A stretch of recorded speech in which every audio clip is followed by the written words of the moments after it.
This month's question is about what do you do when a child reacts badly to discipline? The question was about a fourth grader who lost all her tickets.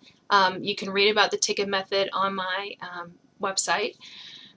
And the consequence is she's supposed to go to her room for the rest of the day.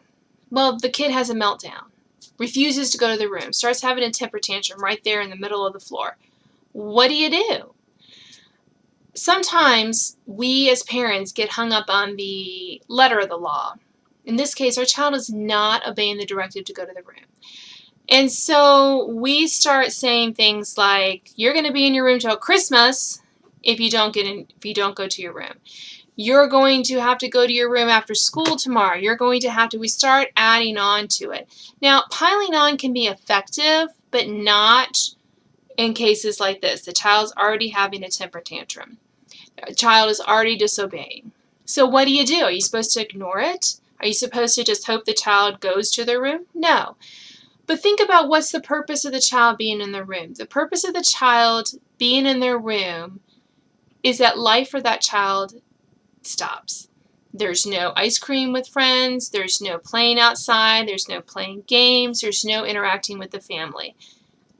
That can be accomplished when the child is laying on the floor in the living room. Not ideal, granted, but it still can be accomplished that way. So you act like the child is in their room, in his or her room, even if the child physically is not there. So you see the child start playing with something, you take that something away and remind the child, you need to go to your room.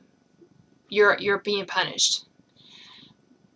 If the child tries to talk with family members, you remind them, no, you need to, leave such and such alone. She's being punished. She's supposed to be in her room, but we're pretending like this is her room. You just continue on that way. I bet 9 times out of 10, once the child has calmed down, the child will take herself off to her room. Sometimes they won't, and you still just act like the child is in their room. Because what you don't want to happen is for the child to get into a battle of the wills with a fourth grader, or with any child, really. You're not going to drag him screaming down the hall to his room. You're not going to keep negotiating with the child to get them in their room. You can levy the effective punishment of the child being in their room when the child is physically not in their room. So stay calm, stay focused on what you're doing, how you're disciplining this child, and you've got this.